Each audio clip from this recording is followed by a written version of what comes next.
ETF index mutual funds నేర్చుకుని stock మార్కెట్లో రాణించాలనుకుంటున్నారా? వెంటనే ఈ నెంబర్కి కాల్ చేయండి.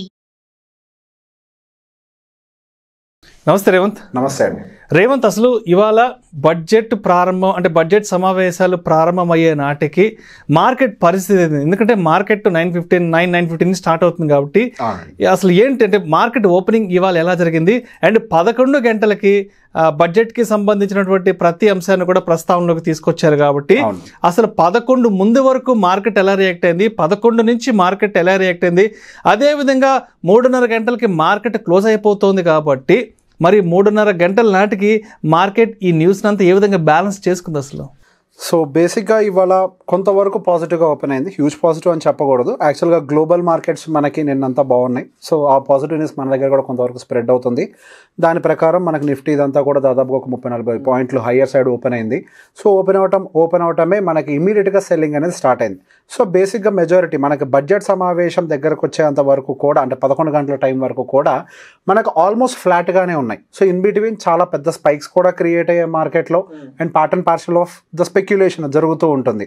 సో బేసిక్గా మనకి బడ్జెట్ సమావేశం మొదలైన దగ్గర నుంచి మనకి మార్కెట్లో దాదాపుగా మనకి పర్టికులర్గా ఎల్టీసీజీ ఆ టాపిక్ రానంత వరకు పెద్దగా ఏమి ఇష్యూ లేదు. అండ్ సేమ్ ఫ్లాట్ లెవెల్స్లోనే స్పైక్ రావడము, కిందకి రావడము, ఫ్లాట్ లెవెల్లోనే ట్రేడ్ అవ్వడం గమనించాం. సో బేసిక్గా ఎప్పుడైతే మనకి లాంగ్ టర్మ్ క్యాపిటల్ గెయిన్ ట్యాక్స్కి సంబంధించిన న్యూస్ మేడం గారు ఎప్పుడైతే మాట్లాడారో అప్పటి నుంచి one single direction, there is no looking back. అసలు నిఫ్టీ అయితే దాదాపుగా మనకి 24,000 దగ్గరికి పడిపోయింది. ఎక్కడి నుంచి దాదాపుగా మనకి 24,550 దగ్గర నుంచి ఓపెన్ అయితే అక్కడ నుంచి దాదాపు 24,000 అంటే దాదాపు 500 పాయింట్ల వరకు కూడా సింగిల్ డైరెక్షన్లో పడిపోయింది. అండ్ సెన్సెక్స్ కూడా దాదాపు 800-900 పాయింట్లు పడిపోయింది. కాకపోతే over the period of time మనకి టోటల్ బడ్జెట్ సమావేశాలు అంతా కంప్లీట్ అయిపోయిన తర్వాత మళ్ళీ అగైన్ యూటర్న్ తీసుకొని ఆల్మోస్ట్ ఫ్లాట్ క్లోజింగ్ అయితే ఇచ్చాయి. అటు సెన్సెక్స్ కావచ్చు అండ్ నిఫ్టీ కావచ్చు, ఈ రెండైతే పర్టికులర్గా మనకి మాక్సిమం ఫ్లాట్ క్లోజింగ్ అయితే ఇవ్వడం గమనించాం. సో బేసిక్గా ఇవాళ మాట్లాడిన వాటిల్లో మేజర్గా మనకి ఇన్కమ్ ట్యాక్స్ రిలేటెడ్గా మాట్లాడారు. ఇన్కమ్ ట్యాక్స్కి సంబంధించి మేజర్గా స్లాబ్స్ అని కొద్దిగా రిలాక్స్ చేయడం ఒకటి, అండ్ పర్టికులర్ రూరల్ ఎకానమీని బూస్ట్ చేయడం కోసం ప్రయత్నించారు. సో ఈ రెండు న్యూస్లు కూడా అటు ఎఫ్ఎంసీజీ అండ్ కన్జంప్షన్ సెక్టార్.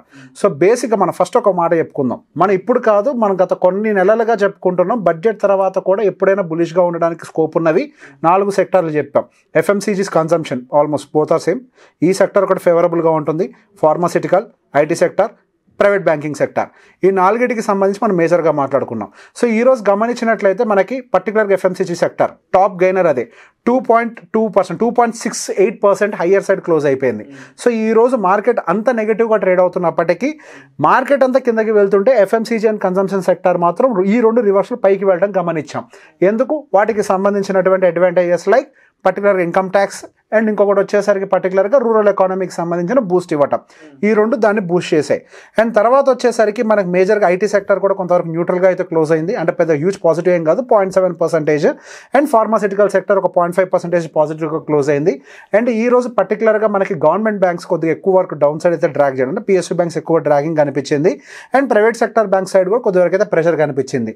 ఈ రోజు మార్కెట్లో టాప్ హీరోస్ ఎవరు అని అంటే గోల్డ్ ఫ్లాగ్.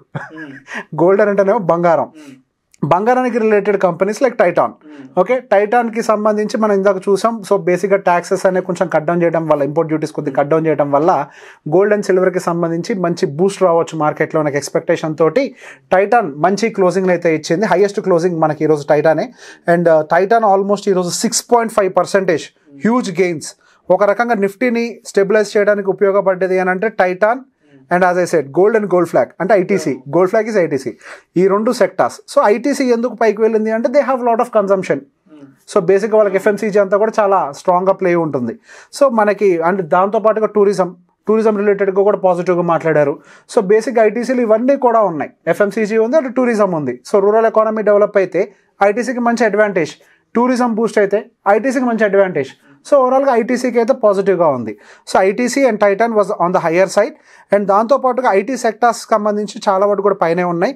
అండ్ ఐటీసీ తర్వాత consumption sector Hindustan Unilever and Tata consumers so గమనిస్తే మేజర్గా వాళ్ళంతా కూడా కన్జంప్షన్ థీమ్ పే చేసింది. మేజర్ గేమ్ అంతా కూడా కన్జంప్షన్ చేతిలోనే కనిపించింది. అండ్ దాంతోపాటుగా మనకి గోయింగ్ ఫర్దర్ మార్కెట్స్లో మనకి గ్రీన్ ఎనర్జీ రిలేటెడ్గా కొంతవరకు అడ్వాంటేజ్ కనిపించడానికి అయితే అవకాశం ఉన్నట్టుగా కనిపిస్తుంది.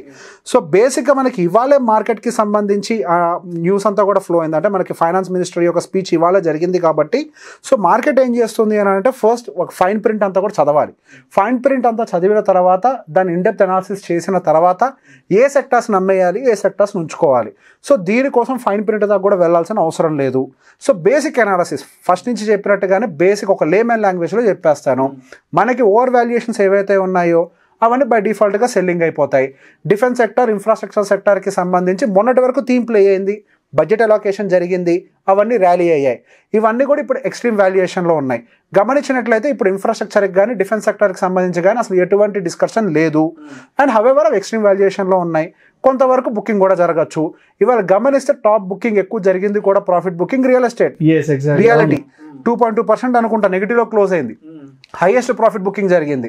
సో గోయింగ్ ఫర్దర్ దానికి కూడా ఒక రీజన్ ఉంది. దాని గురించి మనం ఇంకొక వీడియో చేసుకుందాం. రియాలిటీ ఎందుకు పడ్డది, రియల్ ఎస్టేట్ సెక్టార్కి ఏంటి బ్యాడ్ న్యూస్, అది సపరేట్గా మాట్లాడదాం. సో బేసిక్గా మనకి ఇన్ఫ్రాస్ట్రక్చర్ కానీ డిఫెన్స్ కానీ ఏవైతే హెవీగా ప్లే అయిన థీమ్స్ ఉన్నాయో అవన్నీ కూడా బై డిఫాల్ట్గా వాల్యుయేషన్ ప్రకారం కరెక్షన్కి గురవుతాయి. సో బేసిక్గా ఇప్పుడు వాల్యుయేషన్స్ ఏవైతే లోవర్ సైడ్ ఉన్నాయో ఎఫ్ఎంసీజీ అది ఎప్పటి నుంచో చెప్తున్నా మంచి వాల్యుయేషన్ తోటి ఉంది. మొన్న ఇంతవరకు పెద్దగా పార్టిసిపేషన్ ఇవ్వలేదు. ఐటీ ఇప్పటిదాకా పెద్ద పార్టిసిపేషన్ ఏమి ఇవ్వలేదు. అండ్ మనకి ఫార్మాసిటికల్ ఇప్పటిదాకా పెద్దగా ఏమీ మనకి పార్టిసిపేషన్ ఇవ్వలేదు. సో ఇవన్నీ కూడా మంచి ప్లే ఇస్తాయి. సో బేసిక్గా మార్కెట్ అంతా కూడా ఫుల్ వాల్యుయేషన్లో ఉన్నప్పుడు డిఫెన్సివ్ స్టాక్స్ అంటాం వీటిని. డిఫెన్స్ సెక్టర్ స్టాక్స్ కాదు, డిఫెన్సివ్ ఎఫ్ఎంసీజీ, ఫార్మాసిటికల్ ఇవన్నీ కూడా డిఫెన్సివ్. ఎటువంటి పాండమిక్ వచ్చినా, ఎటువంటి యుద్ధ వాతావరణాలు ఉన్నా కానీ వీటి యొక్క ప్రొడక్షన్, మ్యానుఫ్యాక్చరింగ్ కానీ వీటి యొక్క సర్వీసెస్ కానీ ఆగవు. ఇవి జరుగుతూనే ఉంటాయి.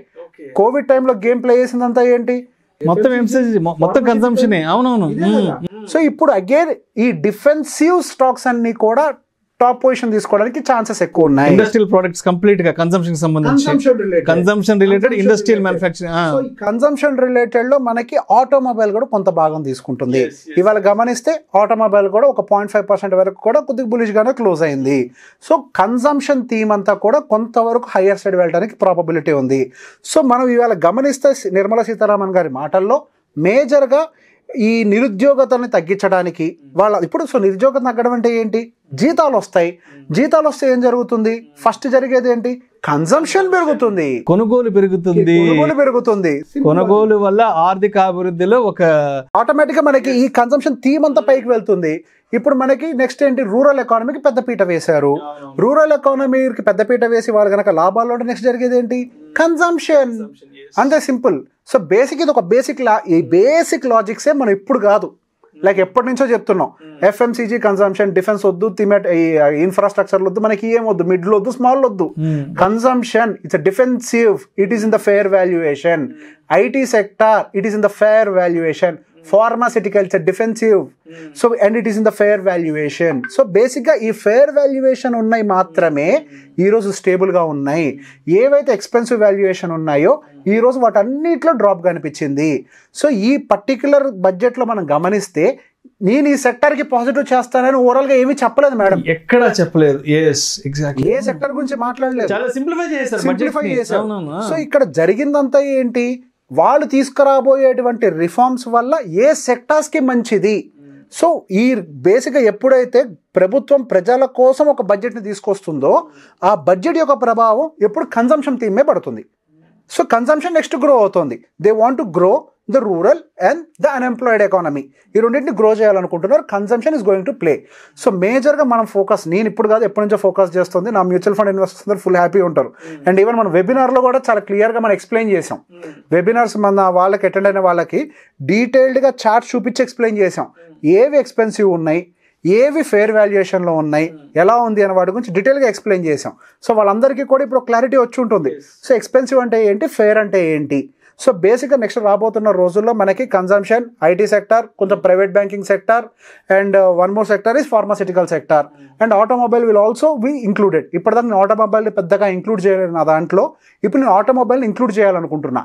దానికి గల ప్రధాన రీజన్ ఏంటి అని అంటే మ్యానుఫ్యాక్చరింగ్కి సంబంధించి బాగా మాట్లాడుతున్నారు. సో బేసిక్ ఈ స్కిల్ డెవలప్మెంట్ జరిగితే ఫస్ట్ ఇంప్రూవ్ అయ్యేది మ్యానుఫ్యాక్చరింగ్ సెక్టార్. సో ఇంతకుముందు ఒక బడ్జెట్కి సంబంధించి మాట్లాడినప్పుడు మన గత జీడిపిలో సర్వీస్ సెక్టర్ గ్రో అవుతుంది కానీ మ్యానుఫ్యాక్చరింగ్ గ్రో అవ్వట్లేదు, అది కన్సర్న్ నాకని చెప్పాను. రీసెంట్గా వచ్చిన జీడిపిలో మనకి మ్యానుఫ్యాక్చరింగ్ సెక్టర్ యొక్క గ్రోత్ కనిపిస్తుంది. సో మ్యానుఫ్యాక్చరింగ్ని బూస్ట్ చేసినప్పుడే నిరుద్యోగత తగ్గుతుంది. మ్యానుఫ్యాక్చర్ సెక్టార్ ఎక్కువ ఎంప్లాయ్మెంట్ని క్రియేట్ చేసే సత్తా ఉన్నటువంటి సెక్టార్. సో మ్యానుఫ్యాక్చర్ సెక్టార్ మీద బై డిఫాల్ట్గా ప్రభుత్వం ఫోకస్ చేస్తుంది. అందులో number 1 automobile industry. So automobile industry ఇప్పుడు దాకా నా బాస్కెట్లో లేదు, ఇప్పుడు దాన్ని కూడా యాడ్ చేసుకోవడానికి ప్రయత్నం చేస్తాను. I will make a detail review. ఇంకొంచెం డీటెయిల్గా వెళ్దాం. అంటే సెక్టోరియల్గా చూస్తే ఇవాళ ఆ కన్క్లూషన్గా చెప్పండి, ఏ సెక్టార్స్ బాగా ఇవాళ మైలేజ్ తీసుకున్నాయి అండ్ బడ్జెట్ అనౌన్స్మెంట్ తర్వాత ఏ సెక్టార్స్లో బాగా డౌన్ఫాల్ కనిపించింది అంటారు, ఎస్పెషల్లీ ఇవాళ వచ్చిన అనౌన్స్మెంట్స్లో నుంచి? సార్ మేజర్గా మనకి మంచి మైలేజ్ తీసుకుంది FMCG and consumption sector. And మేజర్గా మనకి డౌన్ సైడ్ డ్రా డౌన్ చేసింది మాత్రం undoubtedly one is the reality sector and second one is the PSU sector. ఈ 2 సెక్టర్స్ డౌన్ సైడ్ డ్రాగ్ చేశాయి, ఈ 2 సెక్టర్స్ అప్ సైడ్ మనం పుల్ చేశాయి. ఈరోజు మార్కెట్ స్టేబుల్గా ఉండడానికి గల రీజన్ 2 బాగా హైలో ఉన్నాయి, 2 బాగా లోలో ఉన్నాయి. సో ఈ రెండింటి మధ్యలో బాగా టఫ్ ఫైట్ జరిగింది. సో బేసిక్గా ఇదే థీమ్ కొన్ని రోజులు కంటిన్యూ కూడా అవ్వదు. రైట్, ఓవరాల్గా మొత్తంగా చూస్తే భారతదేశ గ్రామీణాభివృద్ధిని, అదేవిధంగా వ్యవసాయ ఆధారిత దేశం కాబట్టి వ్యవసాయం నుంచి పెద్ద ఎత్తున ప్రొడక్టివిటీని రాబట్టేందుకు కంప్లీట్గా వికసిత భారత్ లక్ష్యంగా తీసుకున్న ఎజెండాగా మనకు కంప్లీట్గా అర్థమవుతుంది ఈ బడ్జెట్ నుంచి. సో మొత్తంగా అంటే మనం చూస్తే 1.52 కోట్ల అంటే 1.52 లక్షల కోట్ల రూపాయల నిధుల్ని ఇక్కడ అగ్రికల్చర్ సెక్టర్కి పెద్ద ఎత్తున ఇవ్వడం జరిగింది. అండ్ రాబోయే రోజుల్లో దీని ఫలితంగా పెద్ద ఎత్తున మనం ప్రొడక్టివిటీని కూడా రాబట్టుకునే అవకాశం కూడా ఉంటుంది. బేసిక్గా దీని మీద ఎక్కువ ఫోకస్ ఉంటుంది. సో పర్టికులర్గా మనకి న్యాచురల్ ఫార్మింగ్ మీద బాగా ఇంట్రెస్ట్ చూపిస్తున్నారు. సో పర్టికులర్గా ఏవైతే అగ్రి రిలేటెడ్ కంపెనీస్ అటువైపుగా ఉన్నాయో వాటికి పెద్దపీట. అంటే నెక్స్ట్ ఎవరైనా పర్టికులర్గా స్టాక్స్ అని you do your own research, I'm not SEBI registered investment adviser. But ఈ రోజు మార్కెట్లో ఏం జరిగింది అనేది మాత్రమే చెప్తున్నాను. అగ్రికల్చరల్ ఇండివిజువల్ స్టాక్స్ పరంగా మనకి దానికి సపరేట్ సెక్టర్ లేదు కాబట్టి స్టాక్స్ కొనుక్కునే వాళ్ళు అగ్రికల్చర్ వైపు కనుక బాగా ఫోకస్ చేయగలిగితే అవకాశం ఉంది. అండ్ నెక్స్ట్ దీనికి ఇంకొకటి మనకి క్లైమేట్ కూడా బాగా సహకరిస్తుంది. అండ్ మనకి పుష్కలంగా ఉన్నాయి, రెయిన్ ఫాల్స్ కూడా రెగ్యులర్ యావరేజ్ కంటే కూడా ఎక్కువగానే వస్తున్నాయి. సో అది కూడా మనకి అగ్రికల్చరల్ ఎకానమీకి మంచి బూస్ట్ చేయడానికి అయితే అవకాశం ఉంది. Right, thank you so much Revanth. Thank you అండి. సుమన్ టీవీలో మీ పర్సనల్ అండ్ బిజినెస్ ప్రమోషన్స్ కోసం కింది నెంబర్కి కాంటాక్ట్ చేయండి.